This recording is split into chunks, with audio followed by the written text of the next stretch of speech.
Hey everyone, welcome to Locked On Lakers for Thursday. Brian Kamenetsky, Andy Kamenetsky. Andy, you will never guess who has rocketed to the top of the odds list to be the next head coach of the Los Angeles Lakers. Terry Stotts. Okay, you will guess. And that means we can talk about him. And we have Mike Richman from Locked On Blazers, covered and watched Terry Stotts teams for years. Break all of that down next. You are Locked On Lakers, your daily Los Angeles Lakers podcast. Part of the Locked On Podcast Network, your team every day.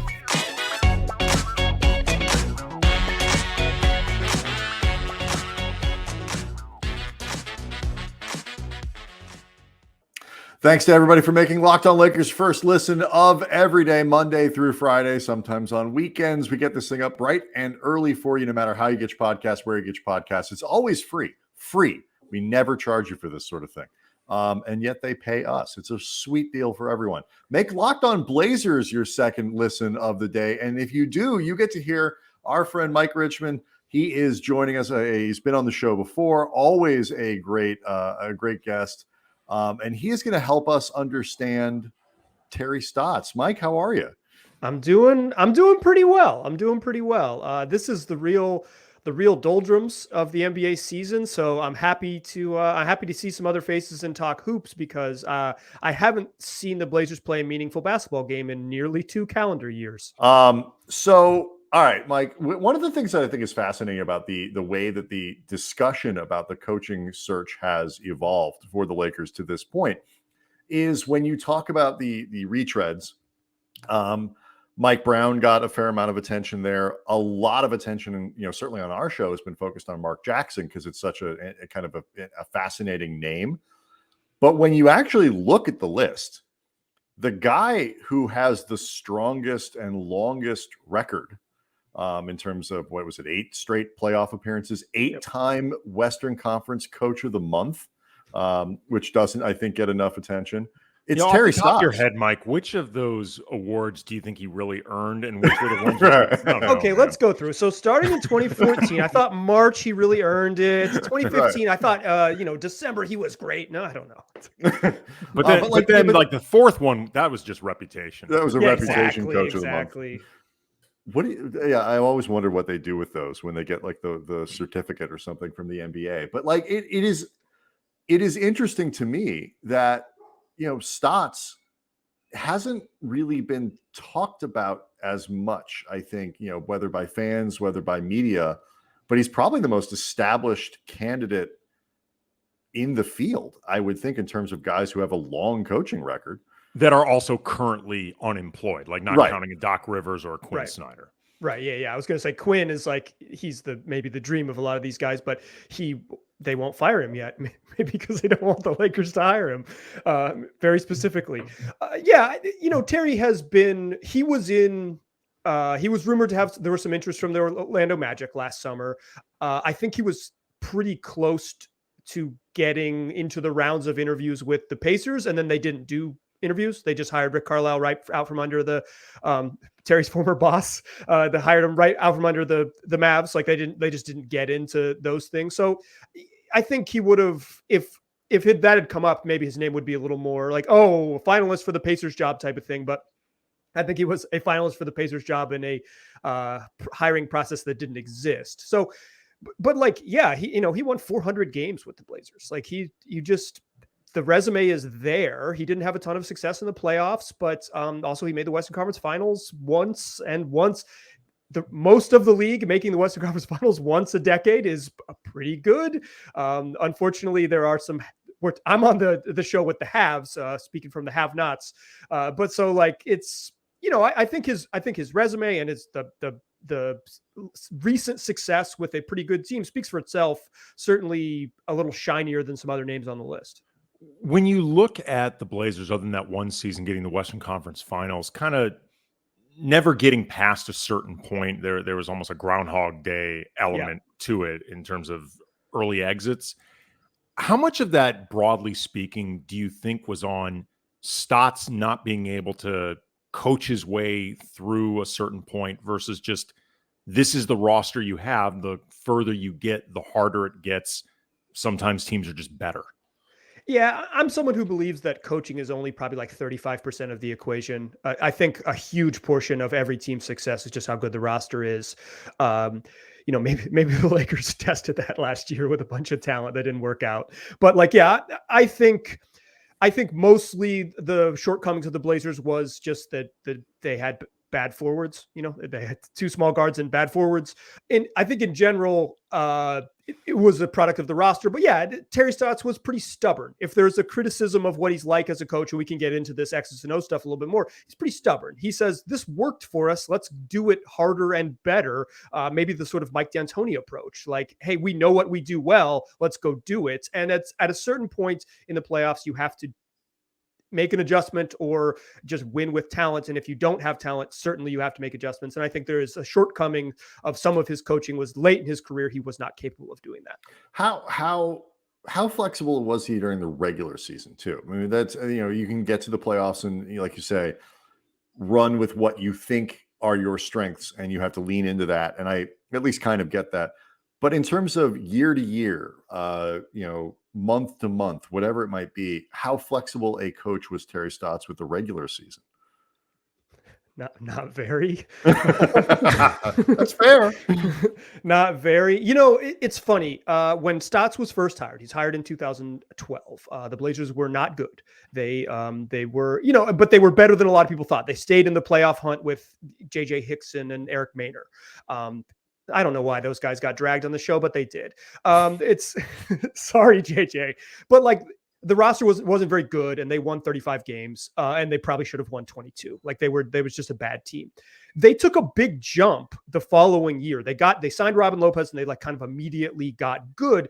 And the mark of those Terry Stotts teams was all this off-ball movement. They led the league in off-ball screens. The ball zipped around the perimeter. They played Blazers basketball, is what he was calling it, where, Nicholas Batum and Wesley Matthews and Dame were just whipping the ball around. And they had this great, creative, fun offense that could, lean on LaMarcus Aldridge's strengths, but also just was better than the sum of its parts because of how sort of collective and inclusive the style of play was. You mentioned all that off-ball movement and then screens and all that stuff, setting it up. Stotts has a reputation for being really creative offensively. A, do you think that's accurate? And B, if so, what are the things that stood out with that? So it was that, right? And then LaMarcus leaves, and they turn the reins over to Dame, and Dame and Terry crafted a much less imaginative offense. And I think so much of that was Dame's personal preference, and maybe a criticism of Stotts is not his lack of creativity. It's his sort of willingness to say, what do you do best? What do you, star player, want to do? Okay, let's build something that does what you want to do. It worked pretty well. I think the Blazers finished first and third in back-to-back seasons in offense. They were good on offense. It's just they ran high pick and roll because Dame wants to spread the floor and run high pick and roll. And the creativity that had marked his early tenure, his first 3.5 seasons, went away. And by the end of it, you just knew that they were going to run a high pick and roll. Teams were going to trap them. They were going to just be they were going to lack that creativity. I think Terry Stotts is a pretty darn good offensive coach. I think the numbers speak for themselves, and particularly his when he first took over speaks for itself. But he also just kind of turned over a lot of the offense to Dame. And if you're looking at the Lakers, that might worry you a little bit. Let's stick with that because that's exactly where I was going to go. And, so we'll talk about a little bit more about Terry Stotts on the offensive side, some of the criticisms on the defensive side, get Mike Richman's feeling on whether or not he, would be a good coach for the Lakers. Plus, we're going to play a fun game that's one of those, what are those movies where people swap bodies, Andy? I figure there's a whole wave of them in the 90s. Body swapping movies. Body swapping movies. That's right. So we'll do that, except franchises. We'll explain later. Next, though, more on Terry Stotts and his offense.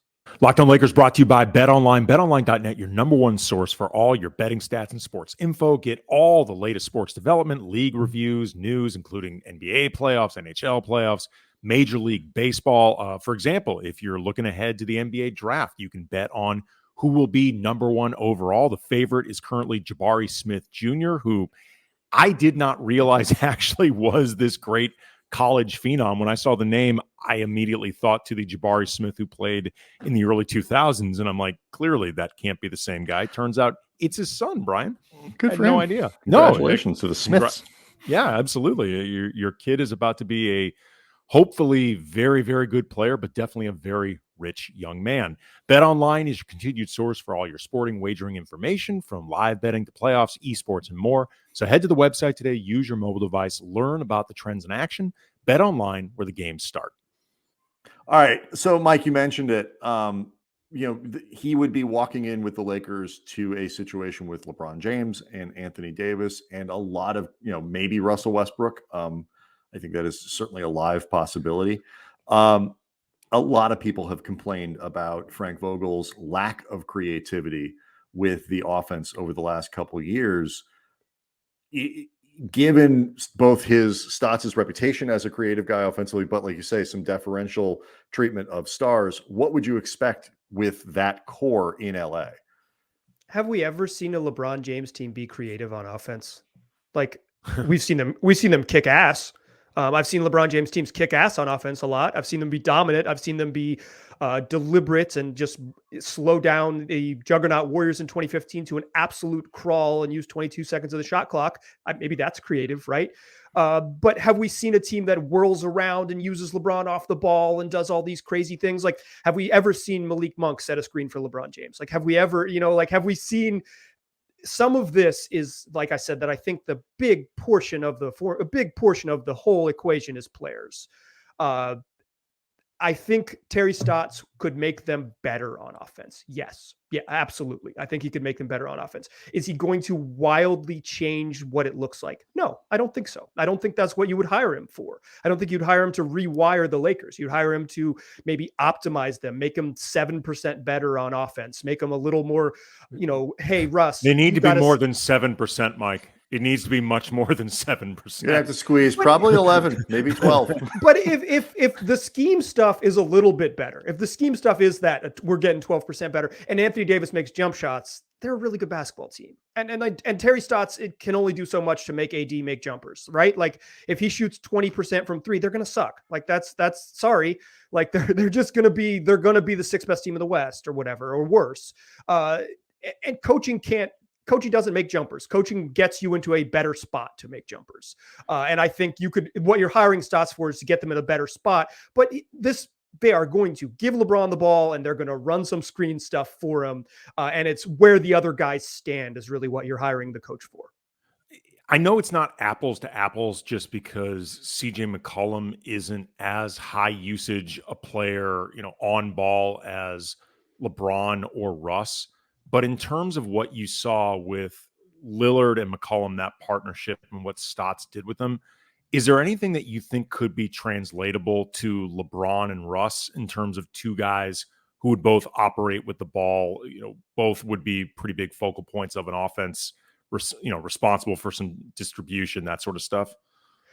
If there was a criticism of Terry Stotts, and they were really good together, finished 1st and 3rd in offense back-to-back seasons late in the Stotts experiment. So I don't want to say he's not a good coach. Like the numbers suggest pretty effing good on offense. CJ and Dame didn't run a lot of actions where both of them were in the ball that it got scary, where you had to make a decision. It was kind of split the court. You go, I go, split the court. And I think you can do that. He also staggered them a bunch. So CJ got to just straight up run a unit with Dame out of there and give him the ball. And I think if there's something that you wanted to see maybe more of, was figuring out how to just have minutes where Russ is on the court with 4 other dudes that help him be what he can be. And perhaps I believe that the big thing you do as a coach is decide who plays and when. And if you can decide who plays and when each night and get better units out there, I think that solves it more than, square peg round hole with Russ as a second side guy he can't shoot and LeBron wants the ball in his hands a bunch. That's hard to sort of navigate. How was Stotts on that? That was another criticism of Vogel is, everybody acknowledged the weaknesses of the roster this year, but there were many people, and I was not as harsh as some, but the criticisms are certainly valid, that he didn't maximize the available lineups that he had. Maybe this year was a bad example, but the criticism was there last year. I realize it's a criticism of all coaches. But along those lines, how good do you think Stotts is at maximizing lineups, maximizing the talent on hand? he's pretty good. The Blazers never had enough depth that it was like, oh man, he's going to have to be so creative. It was more like they have 8 players that can play. Can they find a 9th guy? One year when they, the year after LaMarcus left, they basically had like 11 rotation players, and he kind of figured out how to make that work. They made the playoffs as a 5 seed. Chris Paul broke his hand. They made the second round of the playoffs. Man, CP, a long list of those. So like he was, when they really had depth, I think he was pretty good at it. But again, he's choosing between like Mo Harkless and Gerald Henderson. It's not, it's role guys. It's not it's not like maximizing these Hall of Fame level stars. Like the Laker job is just, it's unique. Like you guys know, it's unique. It's unique in so many ways. And this particular roster is a challenge. To say, I believe the word you're looking for is crappy. It's a crappy roster right now, but it could get better. Like maybe, possibly. It's a little. I think it's a little top heavy. I think it's maybe part of the problem. It's a little shooting guard heavy too. They could get anyone who's not a shooting guard on the back half of that roster. I think it'd be really helpful. We don't get wings. The Lakers do not believe in wings. Steadfastly have avoided having any of them on the team for the past few years. It is an ethos. I don't understand it, but that's apparently what it is. My last question for you about Stotts, Mike, is sort of like the class management aspects of things. Like you kind of talked about it. The Lakers is a star-driven job. How do you think he would do with that aspect of it? Coming in here, being the guy who has to manage clutch, being the guy who has to manage the personalities and all of that sort of ancillary personality stuff that goes along with being the coach of the Lakers. Well, him and Dame had a great relationship, like legitimately a great relationship. And even after Terry was getting fired and it was clear that it was time to move on and Dame was on board with him moving on, they had a good relationship. Like Dame has said nice things about him after he's been out of the job, like complimented him and all of those things. So I think he gets it. If there's a criticism just from like being around the team is that maybe other guys felt like he was too preferential to Dame, wouldn't yell at Dame sometimes when he obviously screwed up. Not yelling at LeBron seems like a great idea. Like that might be like a really good, that might be a notch in your belt in terms of getting the Lakers. You know what though? It's funny. People always say that, but I always feel like with star players that ultimately the coaches they respect the most are the ones that actually have the balls to do it. Right. Like that's what they say about Ty Lue is that he yelled at LeBron. Oh yeah. I mean, we saw this with Kobe, with Phil, and you have to be willing to weather the storm because it's going to get awkward. It's going to be uncomfortable. There's going to be a period where people speculate and all that stuff. And you have to be willing to ride it out. But assuming you do, it's the same way star players tend to respond the most positively to teammates that'll call them out, that aren't afraid of them. As much as they have those big egos, they also want to know that they're with people that aren't just shrinking lilies, Yeah. I think Terry's not a yeller. Like he will yell, but he's not a screamer. Like that's not his style. He's a structure guy. Like he builds like the 2 things that Terry Stotts hates are showing up late and forgetting the plays. I've seen him cuss people out for forgetting the plays. I've seen him call a timeout to yell at guys in garbage time for doing that type of stuff. Like he'll build structure for sure. It's just like, is he going to be the guy who says, who you've watched him, who watches LeBron not play defense during the regular season and yells at him for it. I don't think that would be his style necessarily, but you can hold people accountable in different ways. You do not have to scream at people to hold people accountable. Last question I would have is Stotts's teams, at least in Portland, weren't very good defensively, and Stotts himself does not have a great reputation as a defensive coach. From what you watched with him, how much of that do you think was schemes versus just the personnel that he had, or I guess just his own inclinations, focus, that sort of stuff? Yeah, I mean, he's an offensive guy. Like when he was the assistant coach on the champion Mavericks, he was the offensive coordinator. Dwayne Casey was the defensive coordinator. That's who he is. You hire him because he's a good offensive mind. The Blazers didn't really ever have like high level defensive personnel where you'd say like this should be a top five defense or whatever.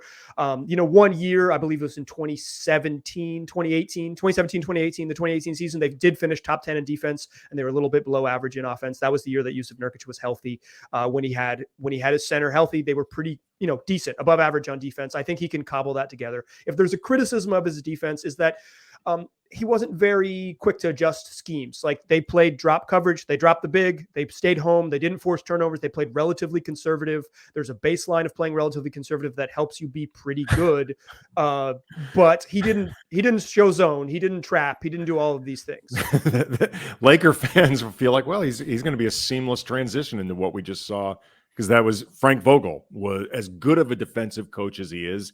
He was slow to, and I think in a lot of ways stubborn to move away from his defensive preferences, which included drop coverage. So yeah, seen a lot. Well, it's a rabbit hole. I think they threw everything at the wall this year, and they didn't have any walls. It was like there's nothing to even like. There was the infrastructure was so bad that they really wasn't much that they could do to make anything work. Let's take a break here, and when we come back, let's start in. Andy and I are preparing for a series of conversations, basically amounting to: would you switch places with this team? Ownership, roster, salary cap, players, all of that stuff. And we're going to start with you, Mike, and the Portland Trailblazers. And as a Portland guy, would you trade places with the Lakers? That's next.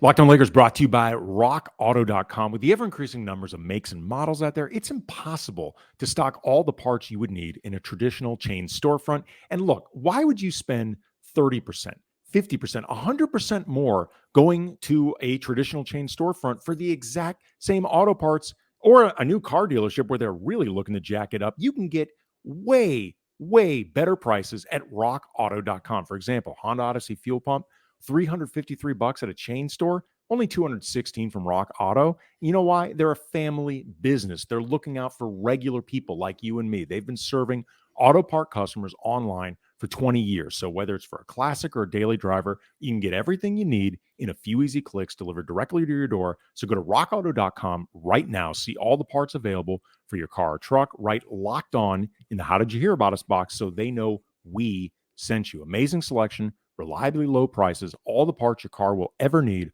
rockauto.com. All right. So, obviously there are not a lot of teams around the league that aren't in a better situation than the Lakers, even with LeBron, even with AD. They have no draft picks. They have no other players, and their guys are old and injury prone. And it's, questions. Other proven players, right. They still believe in THT, then there's a possible potential there. Stuff He's like him. That. Well, they are not steeped in assets or options at the moment. That's a better way of putting it. There are questions, obviously, about the front office. They don't have a coach at all. There are questions about Jeannie Buss and whether or not she really is capable of being an owner that can be a leader, all of that stuff. So there's a lot that's on the shoulders right now of LeBron, Anthony Davis, and the appeal of Los Angeles and the laundry.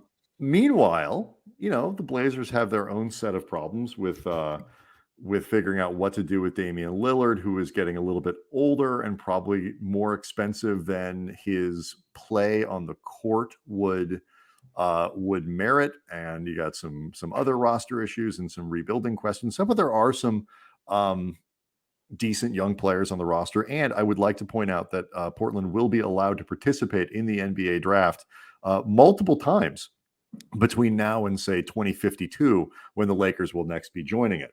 So with that in mind, Mike Richman, if given an opportunity to swap everything with the Lakers, basically, would you do it? Would you rather be the Lakers or would you rather be the Blazers right now? I'd probably rather be the Lakers because I think the point that you start Damn right you would, Mike. Is LeBron.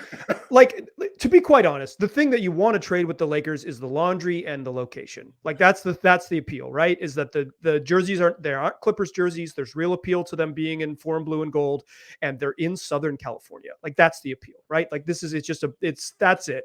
The rest of it is a mess.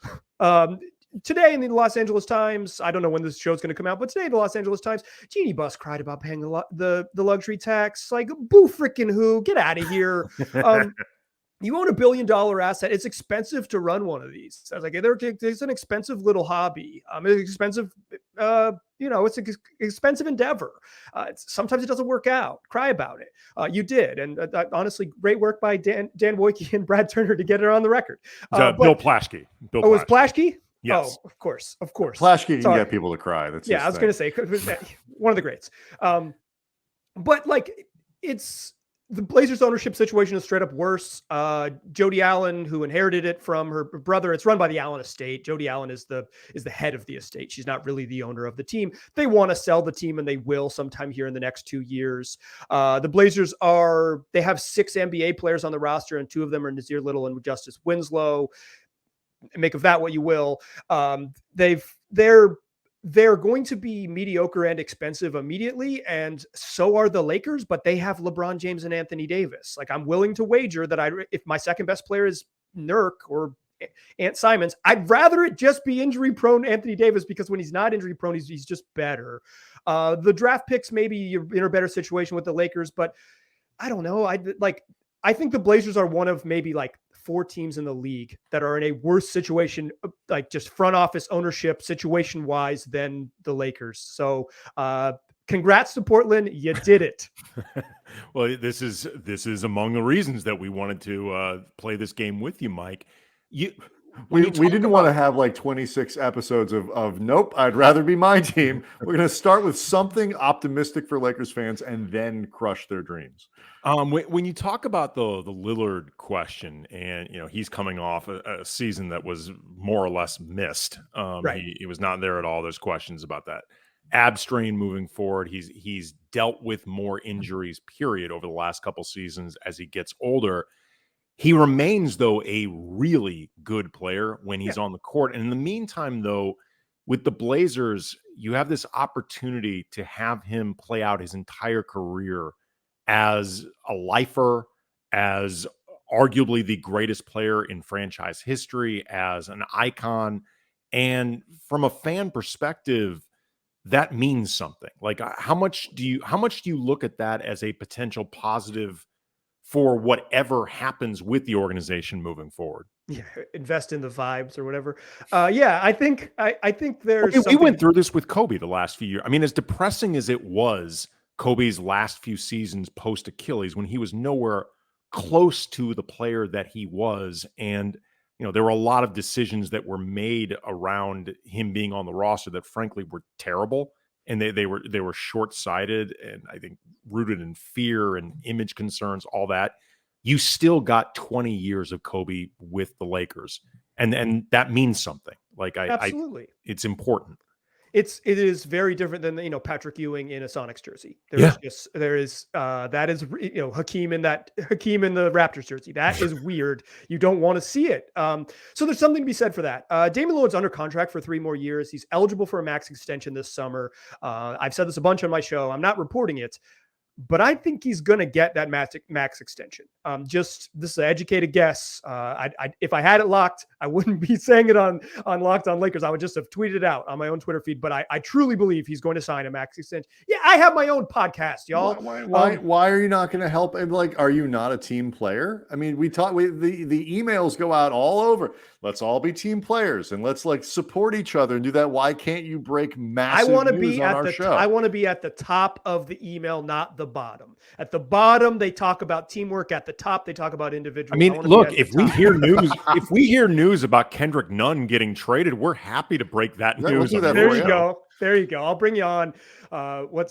Did Kendrick Nunn play a basketball game here? If the Lakers hire Terry Stotts next year and he wins a 9th Coach of the Month award, we will come on your show and we have inside knowledge of it. We'll announce it there. We'll scoop the league. Perfect. Okay. You know what? Fine. I'm reporting it. No, I'm just kidding. Yeah. Like, I think Dame's going to sign a max extension. He's going to sign 2 years, $100 million. That means in his 36 on earth, he's going to be making $56 million. That's too much money. It's too much money in a salary cap league. No way to slice it. It's too much money to give someone in a salary cap league, particularly a team that's not great.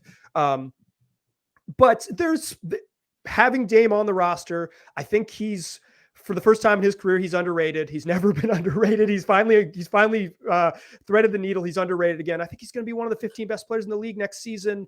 I think there's reason to believe he could do that for at least 2 more years. Then we'll talk about age and all of those things. But like, yeah, there's something to be said for having a player that good and a player that committed to you, the Portland frickin' Trailblazers. It's there is something special about a Dirk. There's something special about a Kobe. Like, and obviously Dame hasn't had the individual success of those two gentlemen, but he would be sort of on that level. And it gets to, and this I guess sort of my last thing is like, this is the bind that you get in the NBA, and the Lakers are in it, and the Blazers are in it, and just about any team that has one of these guys is in it, is that they're so hard to find. And you know what the problems are going to be. You know what the risks are, and you know exactly how it's going to go wrong if it goes wrong.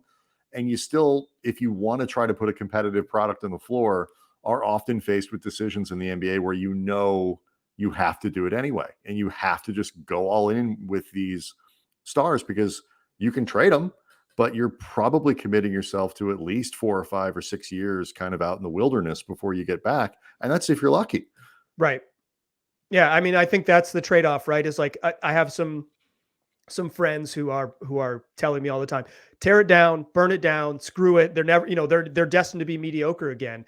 And my argument would be, you can spend 5 years in the woods and end up mediocre again. It depends on what you want out of a team. And if you want these sort of, I don't know, like warm fuzzies of having the guy be your guy forever, there's something to be said for being mediocre with what you know. When you look at right now, because franchise culture with the Lakers is an issue right now. It's a very big question for the future and just sort of where things are headed. With Rob Pelinka, with the very insulated front office that they have, accountability, all that stuff. What sense do you get in terms of comparing and figuring out which franchise you'd rather be of the Blazers culture right now in terms of Neil O'Shea's exit, the toxicity that went along with that, and I guess how things could get better when you look at overall franchise health? Yeah, I mean, the Blazers are, if the Blazers probably touched rock bottom at some point this year, right? Like the president on the business side walked out. Within 3 weeks, they had to fire their GM. Then they tore it down to the studs. Then they lost 21 of their final 23 games of the season on purpose. They lost by 37 times in the year 2022. They just got annihilated most nights. Like they're near rock bottom. But what you're banking on is that the like health of Dame fixes the culture. I think it's similar with the Lakers, is that you're banking on the talent of LeBron James brings up some of the negativity. Hey, he's so darn good that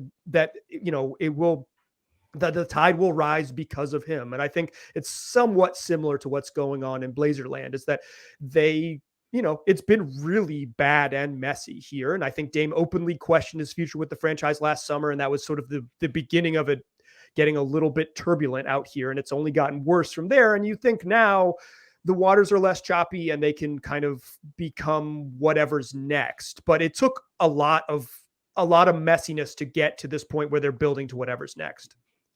Well, I mean, there's been a lot of messiness leading up to the point where the Lakers where Jeannie Buss fired her brother, fired Mitch Kupchak, brought in Magic Pelinka.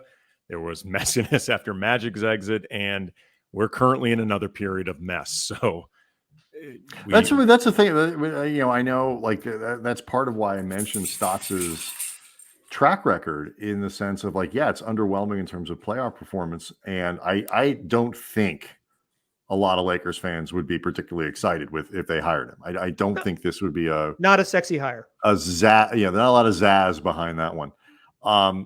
But getting the team to the playoffs over and over and over again sounds like something Lakers fans would scoff at, except the Lakers have missed the playoffs all but 2 years in the last decade. So it's like, we kind of got to get back to a place where the Lakers are walking before they run. Where there's an actual foundation. Yeah, Terry Stotts' teams consistently overachieved. Hard to do that with the Lakers, right? Like they're good. Overachieving is winning 2 titles in 1 year. But like they were consistently beating the Vegas over-unders for the season. Like he took rosters that were expected to be kind of bad and made them kind of good. Well, that's something that would have come in handy last year. We could have used kind of good. The podcast is the Locked On Blazers podcast, where Mike hoards all of his breaking news and doesn't share with any of his colleagues. But you definitely want to check that out over the offseason. We'll see what happens. These are 2 teams in very interesting places, with some, the Blazers are not an insignificant team in the league. So, we'll see what happens there. Locked On Blazers is where you go for that. Locked On Lakers on YouTube is where you go to see all of this stuff if you want to. And we will see everybody next time.